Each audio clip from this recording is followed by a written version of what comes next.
Quería yo hoy seguir reflexionando, como ya hice ayer, acerca de una cosa que dice San Juan, ese apóstol que no era un apóstol más, sino el apóstol tan querido de Jesús, el apóstol al que Jesús amaba, dice los evangelios. Jesús amaba a todos los apóstoles, pero cuando dice esto es que a él le amaba más. Y de él se dicen otras cosas que demuestran hasta qué punto San Juan es el que penetró más profundamente en la mente de Jesús, en su teología. Pues bien, en un momento dado, San Juan dice algo muy parecido a lo que hemos leído hoy en el Evangelio. Dice: en esto consiste el amor, no en que nosotros hayamos amado a Dios, sino en que Él nos amó y nos envió a su Hijo, y aquí viene la palabra clave, como propiciación por nuestros pecados. Propiciación. Esta palabra está tan conectada con otros versículos del Nuevo Testamento que a su vez retrotraen a otras partes del Antiguo Testamento. Él nos envió a su Hijo como propiciación. Existía una palabra que se llama caporet en hebreo, que San Jerónimo tradujo como propiciatorio, porque la versión de los 70 en griego, en la época de Jesús, así la había traducido, propiciatorio, y el caporet era la tapa del arca de la alianza. Caporet significa eso, lo que cubría el arca de la alianza.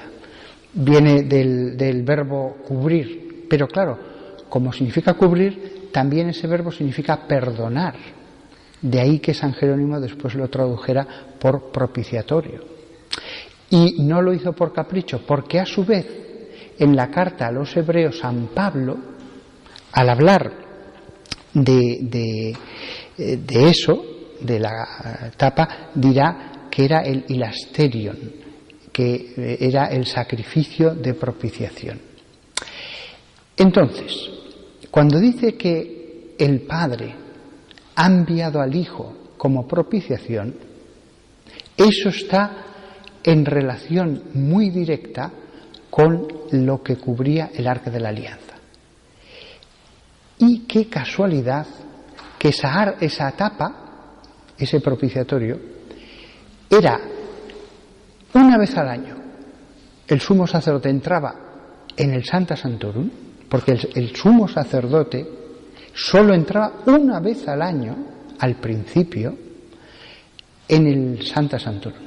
Después las cosas se relajaron ya con el pasar de los siglos, pero lo que dijo Dios a Moisés fue eso, que entrara solo una vez al año, el día del Yom Kippur, el día de la expiación. Y con la sangre del cordero que se había inmolado, derramaría con el dedo sobre esa tapa, sobre ese propiciatorio. Esa sangre se derramaba para hacernos propicios a Dios, para que Dios fuera propicio a nosotros. Claro, ahora, como conocemos el final de la película, el Nuevo Testamento, los cristianos enseguida, al leer estos pasajes, entendieron, con esto se estaba profetizando que Jesús derramaría su sangre. Y por eso San Juan, que era un hombre hebreo, decía, Jesús fue enviado como propiciación por nuestros pecados.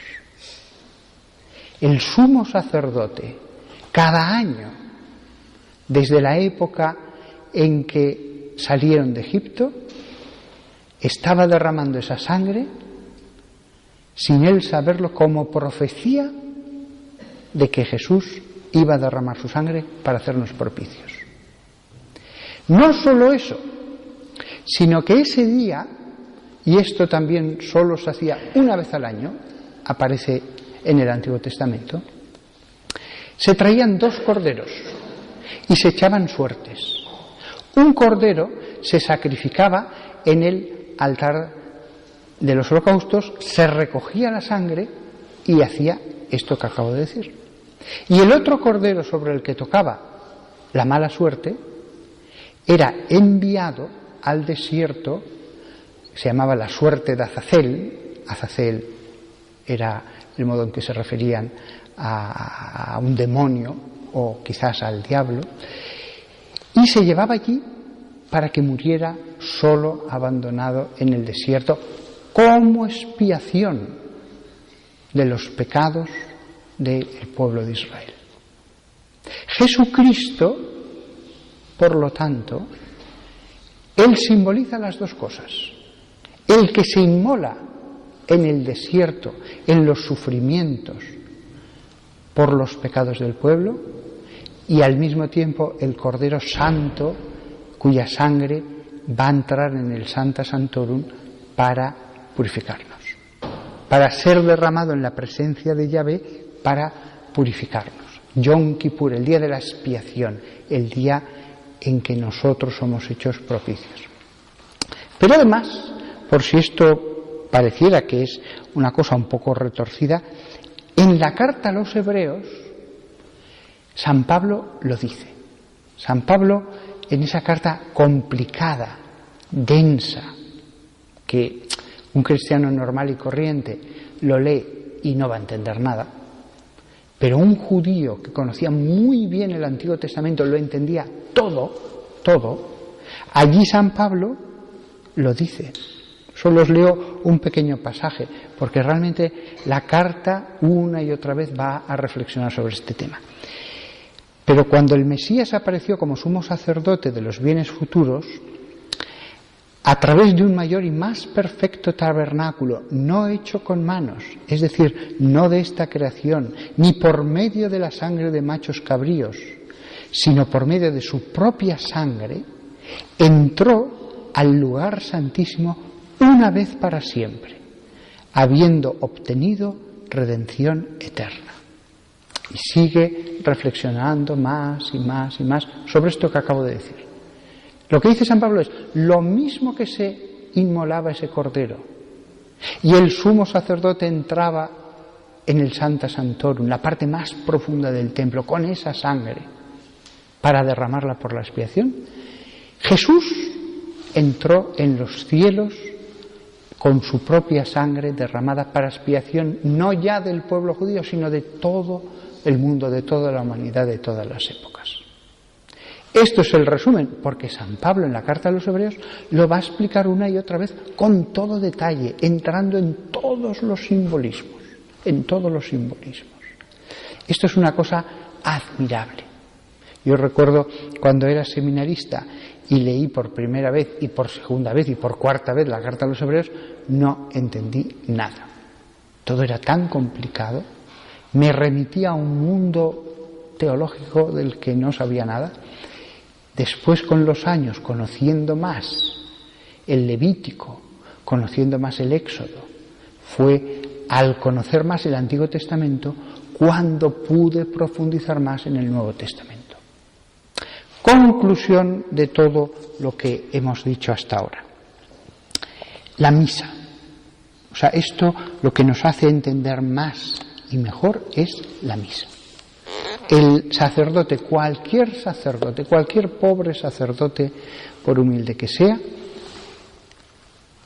en el altar va a presentar ante Dios la sangre que expía nuestros pecados. No necesitamos entrar en un Sancta Sanctorum humano, hecho de madera, como era el de la época de Salomón. No, ese ya desapareció. Eso era solamente una figura. El gran Sancta Sanctorum, el lugar sacratísimo, al que solo entraremos después de muertos, es delante del trono de Dios. Lo mismo que el sumo sacerdote entraba delante del arca, el sacerdote aquí en la tierra presenta ante el trono de Dios, por mano de los ángeles, la sangre de algo más que un cordero para quedarnos limpios. Y todo aquel que quiera quedar limpio podrá quedar limpio. Y todos los ritos que realiza sobre el altar es maravilloso. Todos estaban prefigurados en el Antiguo Testamento y todos tienen un simbolismo en el Nuevo Testamento. Todo lo que podamos leer en realidad en el Antiguo Testamento de la tienda de la reunión, los ritos, el candelabro, el altar del incienso, todo lo tenemos condensado, unificado en la misa. Solamente que ahora sí que se ha hecho el sacrificio perfecto, el sacrificio único. En aquella época ofrecían una y otra vez esos sacrificios por los pecados que se iban cometiendo. Sacrificios parciales.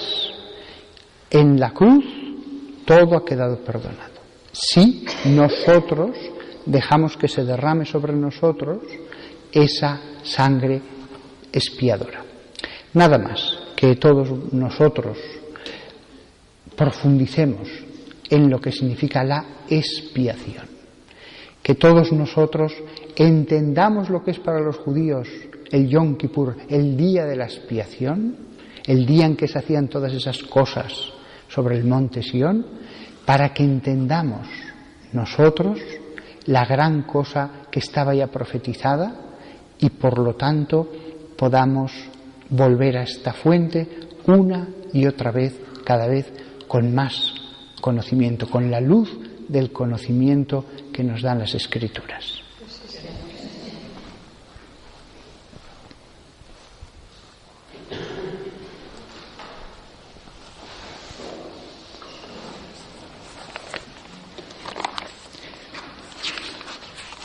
Creo en Dios, Padre Todopoderoso, Creador del cielo y de la tierra.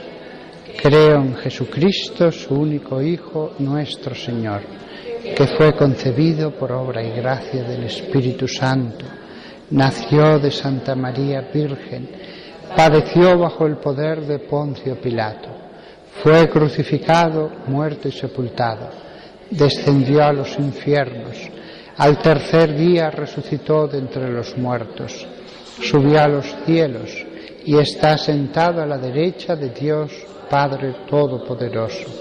Desde allí ha de venir a juzgar a vivos y muertos.